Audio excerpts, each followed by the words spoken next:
किसी के काम से प्रभावित होकर उसकी अच्छाई को अगर आप प्रोत्साहन करते हैं, उसको प्रमोट करते हैं या फिर अप्रिशिएट करते हैं, प्रोत्साहन देते हैं, वाला भी गदगद हो जाता है, खुश हो जाता है। रूप की सुंदरता की बात हो, उसके व्यवहार में किए गए हर एक कार्य प्रेजेंट में जिएंगे तभी कुछ नया चीज सीख पाएंगे। पास्ट और फ्यूचर के बारे में सोचना बंद, कल किसी को नहीं पता है, हुआ था उससे सीख लेना है अच्छाई। माइंडसेट मतलब मानसिकता का ओन और डिफीट का बीच का अंतर तय करता है कि हमारा मन का जो नेचुरल थिंकिंग होता है वो निगेटिविटी की तरफ ज्यादा इंगित करता है। वो मतलब कंफर्टेबल जोन की तरफ आपको ले जाता है, लेकिन आपको अपने लाइफ को हमेशा बिजी ही रखना है। जय हिंद।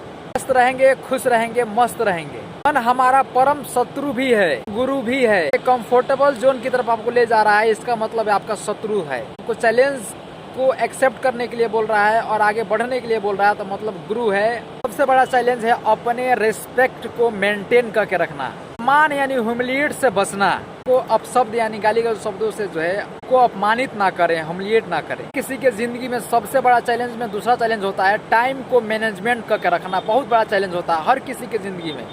मैनेजमेंट आपको आना चाहिए अगर लाइफ में सरवाइव करना है, लंबे समय तक जीवन को अच्छे ढंग से जीना है। तो डेली रूटीन में आपका डाइट लेवल भी बैलेंस रखना जरूरी है, बहुत जरूरी होता है।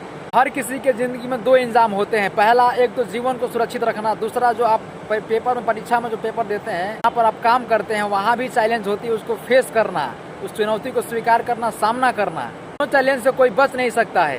लोग होते हैं डैमेजिंग ग्रुप, जिसमें नुकसान यानी कि हर चीज को डैमेजिंग करने का काम करते हैं। एक तो क्रिएटिव, दूसरा डैमेजिंग। भारत का कोई भी एग्जाम क्यों ना हो, नेशनल लेवल का हो, स्टेट लेवल का हो, चाहे कोई भी एग्जाम क्यों ना हो, अगर उसमें अगर मैथ सब्जेक्ट इंक्लूड है, अगर उसमें रीजनिंग सब्जेक्ट इंक्लूड है, कोई भी कंपटीशन का एग्जाम हो, अगर ये दोनों प्रैक्टिकल सब्जेक्ट हैं, ये आपके प्रैक्टिस के ही आधार पर आपके साथ ही आते हैं, फिर चले जाते हैं, अगर छोड़ देते हैं। दोनों पर जितना ज्यादा प्रैक्टिस करेंगे, रीजनिंग के क्वेश्चंस को उठाकर प्रैक्टिस करिए, मैथ के क्वेश्चंस को उठाकर प्रैक्टिस करिए, आप इस पर बहुत अच्छे से ग्रिपिंग बना लीजिए, कमांडिंग बना लीजिए, ताकि आप पेपर में अच्छा से अच्छा स्कोर करके आए। हिंदी बहुत जर्नल सब्जेक्ट होता है, जीके भी बहुत सिंपल सब्जेक्ट होता है, जीएस भी बहुत। इतिहास में सफलता केवल उसी को मिली है जो किसी एक विचार पर स्टेबल रहा है बहुत लंबे समय तक, यानी 2 से 3 साल तक प्रिपरेशन किया है, कंटिन्यू रेगुलर डेली बेसिस पर। तो जीता है, उस चीज को अंदर से जीता है, चाहता है, रियली वांट टू। को ही सुख कहा जाता है, चैन कहा जाता है, शांति कहा जाता है। ज्ञानी लोग बुद्धिमान होते हैं, जिनके पास बहुत बुद्धि, इंटेलिजेंट होते हैं, जैसे अल्बर्ट आइंस्टीन। ऑलमोस्ट हर प्रॉब्लम का डेल्टिंग पॉइंट उनके पास होता ही है। कोई ऐसा समस्या नहीं जिसका समाधान ना हो। आज में अच्छा बनना अच्छी बात नहीं है, लेकिन ज्यादा बुद्धिमान बनना बहुत अच्छी बात है। को किसी सिलेबस को कंप्लीट स्टडी करना, अगर आप इसको काम समझते हैं, फाइनल डेडलाइन रखते हैं, ये आसान हो जाता है। पूरा दृष्टिकोण किसी एक विषय पर लागू हो जाता है। जैसे अर्जुन का दृष्टिकोण एक चिड़िया के आंख पर थी,